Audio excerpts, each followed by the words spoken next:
تو بیچارے وہ نمازوں پڑھا دیتے تھے اور اللہ کہے سب نمازوں ہو جائے بیچارے کہ اللہ معاف فرما دے، اور وہی پڑھاتے بھی تھے۔ ہم لوگ بچپنے میں دیکھے 8-50 سال پہلے کہ اکثر مکتب میں اسے پہلے 2 زبرن دے 2 زبربن دے 2 زبردن، اور جب تک جبر کی ہو تو بڑھاپے تک کیسے حالانکہ 2 زبرن دے 2 زبربن دے 2 زبردن دے 2 زبر، لیکن وہ زبر نہیں بول پاتے تھے کیونکہ اس زمانے میں حافظ قاری اتنے نہیں تھے۔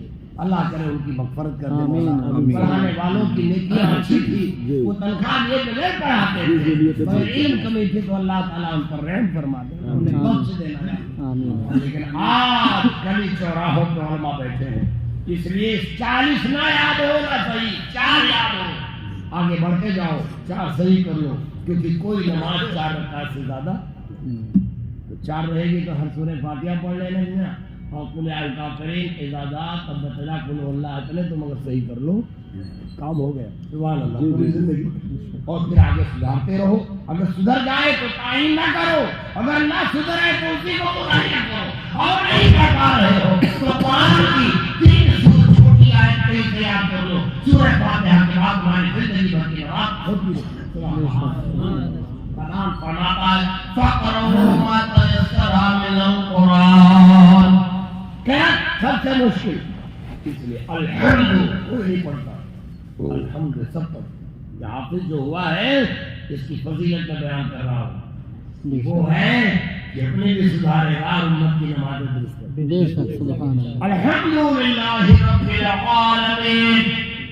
ایک جگہ چاہی مؤذن تھے، جا رہے تھے امام صاحب کہیں کسی کام سے، السلام علیکم پڑھا لیجیے گا ظہر اثر، کہ ٹھیک ہے، بنگالی تھے، ویسے قرآن کیسے پڑھتے تو اللہ جانا۔ کہا جا تو رہے ہو لیکن مغرب سے پہلے چلے آنا، اثر ظہر میں سوال کرنا۔ میں اتفاق سے وضو بنا رہا تھا، ہم نے کہا امام صاحب رحم فرمائیے امت کی نمازوں پر، یہ تو سنبھال دیں گے مگر قیامت میں اللہ تعالیٰ کو سنبھال دے گا۔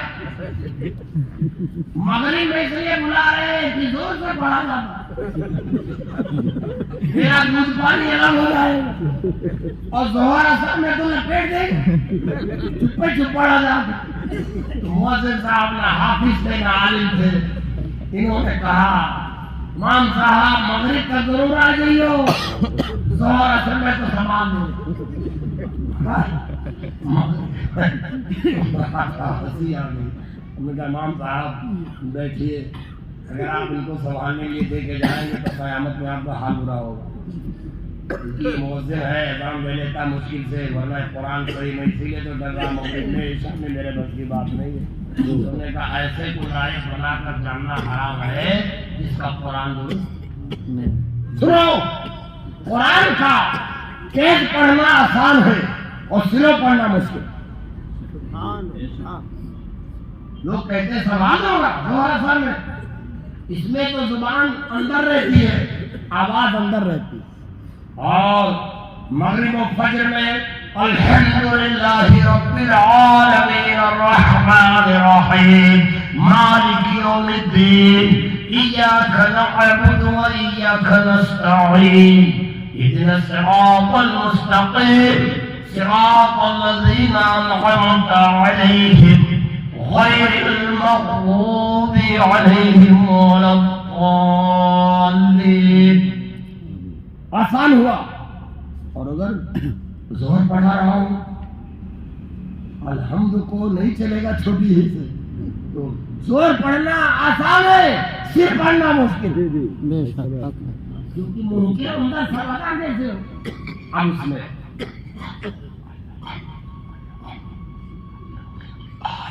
پڑھائی بھی ادا کرنا، تم لوگ علی پڑھ کے مار کے چلے جاتے الحمدللہ رب العالمین، تو اب زیرو پڑھو تو مشکل ہے، اس لیے بہت مشکل سے ہم لوگ پڑھتے ہیں۔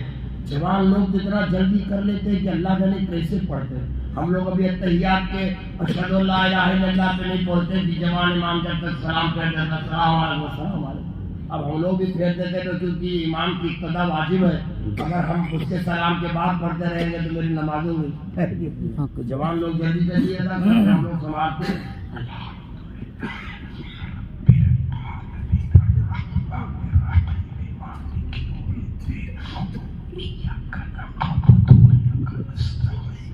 اور مؤذن صاحب کہہ رہے تھے سنبھال دوں گا، اور یہاں سنبھال کے پڑھ رہا ہوں جب بھی نہیں ادا ہو. اللہ ان کا دامن پکڑو، حافظوں کا، عالموں کا، اور ان سے ہاتھ جوڑو، کیونکہ ماں باپ مر گئے، تمہارے ماں باپ بوڑھے ہو گئے، مدرسے نہیں تھے، حافظ نہیں تھے، قاری نہیں تھے، لیکن آج تو موجود. سبحان اللہ. بے شک. ان سے کہو اللہ کے لیے سورہ فاتحہ پڑھا دو، اور 4 سورتیں چھوٹی کہیں سے قرآن سے ترتیب اور مقدار کے اعتبار سے بتا دو، تاکہ تقدیم و تاخیر اور اتباع کی قلت و کثرت کی وجہ سے قراءت نہ آئے. اور انہیں 4 سورت ضرور یاد کرا دو. اور موقع اگر قوم دے تو اماموں مسجد میں عشاء کے بعد تم بیٹھو اور انہیں علم طرح سے لے کر ناس تک صحیح سنا دو، اور ان کے مخالف تم صحیح کرا دو گے تو خدا کے قسم اس سے بہتر امت میں امام کا کوئی احسان نہیں ہو سکتا. بے شک حق. رحمان فرماتا فقرؤ، اسی آیت سے قرآن پڑھنا نماز میں فرض ہے. اللہ فرماتا فقرؤ ما تیسر من القرآن، اتنا پڑھو نماز میں. پوری بڑی بڑی صورتیں جن کو یاد نہیں پڑھنے کی ضرورت نہیں ہے کہ اس میں لبر جبر کرتے رہو، بلکہ اتنا پڑھو جو تمہیں آسانی سے میسر. اور یہ آسانی کا مراد کیا ہے؟ یعنی تمہارے ادا اور مخارج درست ہو. اس لیے میرے لالو، بوڑھے بزرگوں، نہیں ہے تو اپنی بیوی سے پوچھ لو، وہ پڑھیے، نہیں تو بہو پڑھیے، اس سے پوچھ لو. اس لیے بچیوں کو عالمہ بنانا شروع کیا گیا ہے کہ شوہر کا مقصد جاہل ہو تو کم سے کم اپنی بیوی سے پڑھ لیں، اور وہ سے نہیں پڑھنا چاہے تو ہمارے شرم کے کہ ہمارے پوائنٹ نیچے ہو جائے. اتنا ڈرا رکھا ہے، پڑھ لے تو بھی آواز پوائنٹ کو ڈرتے ہو. اتنا شرم ہے کہ بیوی سے کیوں پوچھو؟ نہ پوچھو، عالم سے پوچھو، بیوی سے پوچھو، ماں سے پوچھو، بہن سے پوچھو. اگر تمہیں نہیں آتی ہے تو ہر اس کے آدمی سے پوچھ لو، جس سے تمہاری دین کی اصلاح ہو جائے اور جس سے تمہاری نماز. بے شک. سبحان اللہ. یہ پڑھو قرآن. اسی آیت قرآن کی روشنی میں نماز میں قرآن پڑھنا اسی آیت سے فرض ہے. فقرؤ، اتنا پڑھو. کتنا؟ محققین، محدثین و محققین و فقہا نے مقید فرما دیا، بڑی 1 آیت اور چھوٹی 3 آیت سورہ فاتحہ کے بعد. وہ واجب ہے، یہ فرض ہے. وہ ترتیب آپ کو بتاؤں گا تو آپ کو ضرورت نہیں واجب فرض بتانے میں. وہ یہ ہے کہ سورہ فاتحہ پڑھو، اس کے بعد چھوٹی صورتیں اچھے سے یاد کر لو، مخارج کے ساتھ یاد کرو. اس لیے حکم ہے کہ جس کو عظیم نہ آئے وہ رکوع میں سبحان ربی العظیم نہ کہہ پائے، عظیم کہے جیم سے تو غلط معنی ہے. اس لیے ایسا بندہ کہے سبحان ربی الکریم. سبحان ربی الکریم، سبحان ربی الاعلی. اور عظیم چیزوں کے بعد جو وہ ہے وہ مشکل ہے مخارج میں سے، اس سے بھی بڑی قرآن جو ہے وہ قرآن ہے. اور جو اس سے پہلے تو فقہا فرماتے ہیں، مسئلہ ہے فقہ کا کہ جو سبحان ربی العظیم نہ کہہ پائے وہ کہے سبحان ربی الکریم. لیکن اب ہمیشہ کریم نہ پڑھو، کہو کریم سے شروع کر دو. اور عظیم کے لیے اپنے امام، اپنے حافظ و قاری سے دوستی چاہیے. مگر یہ علماء سے دوستی کون کرے گا؟ پھر رمضان میں رسید لے کر آئیں گے، تباہی مچائیں گے، جیب کاٹیں گے. نہیں بابا، نہیں. بھینس سے آدمی دوستی کیے گا، دور آتا. میں نے دیکھا اس کی بیوی مچھر ڈال رہی ہے، اس کا لڑکا گہرا دھواں کر رہا ہے، ایک لڑکا اس کو سنگوٹی کھلا رہا ہے اور اپنا وہ دودھ دو رہا ہے. ہم نے کہا بھائی یہ تمہارے پیر صاحب ہے کیا؟ بھینس بھائی. کہا نہ پیر ہے نہ استاد ہے. تم نے اتنی خدمت تو تم اپنے ماں باپ کی بھی نہیں کی ہوگی جتنا بھینس کی کر رہے ہو. کوئی سنگوٹی کھلا رہے ہو، کوئی دھواں کر رہے ہو، کوئی مچھر ہانک رہے ہو، اور وہ لے کر دودھاری بیٹھے. تو انہوں نے کہا نہیں صاحب، اس لیے کتنی خدمت کر رہا ہوں کہ 2 لیٹر دے دیتی ہیں، گھر پر ہم لوگ چائے پینے کو ناشتے کا ہو جاتا. ہم نے کہا میرا دان، اگر بھینس کی وجہ سے ناشتے اور ہنڈی کی عزت بچ جائے تو گھر پر بیٹھ کر کے اس کا پاؤں کھجلاتے ہو. اگر تمہاری نماز کی آبرو بچ جائے تو اپنے عالم کا پیر دبانے لگا. سبحان اللہ. آ جاؤ خدمت کر لو. دنیا کے لیے ہنڈی آپ کی صحیح رہے، چائے ناشتہ بہتر رہے، تو آپ حضرات کتنے کام کرتے ہو، کام بھینس کو چارہ دیتے ہو، خدمت کرتے ہو، دھواں کرتے ہو، مچھر نہ کاٹے، دودھ کا دیتے وقت پاؤں نہ اٹھا دے، کہیں سر نہ گر جائے، اتنی خدمت۔ ہم نے کہا سنو، اگر جانور کے لیے یہ ناز برداری چاپلوسی کر سکتے ہو، ان عالموں کی ناز برداری کرنا پڑا۔ یہ تمہیں وہ شہد دیں گے جس سے تمہاری عبادتوں کی چاشنی بڑھ جائے گی، الحمدللہ وہ روحانیت عطا فرمائیں گے جس سے آپ کی نماز درست ہو جائے گی، اور تم جان سکو گے کہ نماز میں فرض کیا ہے اور نماز میں واجب کیا ہے، نماز میں مستحب کیا ہے اور نماز میں سنت کیا ہے، اللہ وضو کے فرض کیا ہے، غسل کے فرائض کیا ہے۔ اس لیے علماء سے دوری نہ بناؤ، ان سے قریب ہو جاؤ، اور میرے لالو نماز کلمہ پڑھنے کے بعد سب سے اہم عبادت ہے، اس عبادت کے سب سے اہم رکن جو ہے وہ قرآن کا پڑھنا، جس کو قرات سے تعبیر کیا گیا ہے، اور وہ اگر صحیح ادا معنوں میں کیا جائے تو حافظ قرآن اور قاری قرآن اور عالم دین ہی کر سکتے۔ میرے آقا نے فرمایا میں عرب میں سب سے بہتر وعد ادا کرتا۔ اس سے پتہ چلا کہ پورے عرب کا چیلنج آقا نے فرمایا کہ عربوں میں ہم سے بہتر صراط کی بات جو والضالین کی دعا ہے وہ کوئی نہیں ادا کر سکتا۔ تو پتہ چلا کہ بڑی مشکل چیز ہے دعا، آقا فرما رہے ہیں بہت مشکل ہے، اور ہم اور آپ توجہ نہیں دیتے۔ مہربان سنو، جب تک یاد نہ ہو تب تک پہلی سے شروع کر دو، اور یاد کی ہر دم کوشش کرو، اصلاح کی کوشش کرو، تاکہ اللہ تعالیٰ ہمارے اداؤں کو جو غلطیاں اس سے معاف فرما دے، اور جو صحیح کلمات ہو اللہ تعالیٰ قبول۔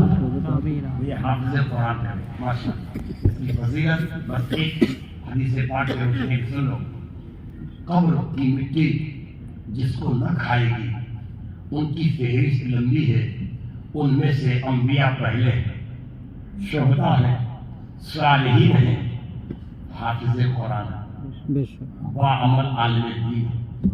اگر یہ باعمل ہو کہ قرآن کو محفوظ رکھے، باعمل عالم ہوگا، اور بھی دو چند کی ہے، درودوں کی کثرت ہے، کچھ ایام میں مرنے والوں کی فضیلت ہے، تو وہ حضرات اگر ہیں تو اللہ تعالیٰ ان کی قبر کو، مٹی کو فرمائے گا کہ میرے اس محترم بندے کی لاش کو مت جلا۔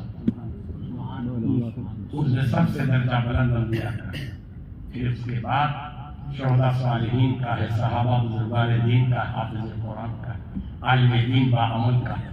یہ بہت بڑی فضیلت ہے کہ یہ جب اٹھائے جائیں گے تو ایسے، ہم سن 90 میں حج کرنے گئے نہیں، 2004 میں عمرہ جب کرنے گئے تو حاجی عبدالستار مدنی جنت البقیع کے قریب رہتے تھے۔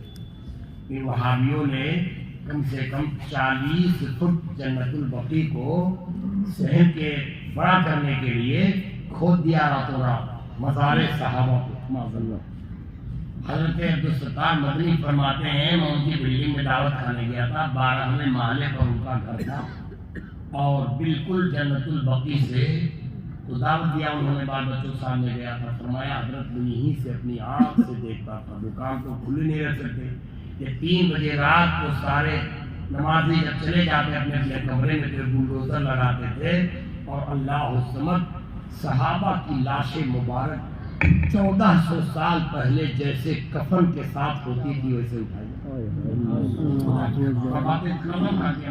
حضرت عبدالستار مدنی صاحب نے فرمایا کہ میں اپنی آنکھ سے میں کئی رات نہیں سویا، اور اپنے سے بلڈنگ سے کھڑکی سے دیکھتا رہا کہ لوگ راتوں رات کیا کریں گے، ہم لوگ لائٹ بجھا دیتے تو ورنہ جن کو گرفتار کر لیتے، اور یہ بلڈوزر صحابہ کی قبروں پر چلاتے اور ان قبروں کو اٹھا کے لے جا کے جنت البقیع کی بالکل پورا باہر سائڈ میں وہاں دفن کر دیتے بے رحم لوگ۔ اور فرماتے ہیں کہ اٹھانے والے بھی ڈرتے تھے، مگر ہم لوگ دیکھے کہ مٹی ہٹتی تھی تو ویسے ہی لاشیں مبارک اور ویسے ہی کفن چمک رہا۔ یہ تو صحابہ تو سبحان اللہ، ان کی بات ہی میں کیا کروں۔ اللہ تعالیٰ ان صحابہ کی محبت کے صدقے میں ہم سب کو ایمان میں موت نصیب۔ آمین آمین۔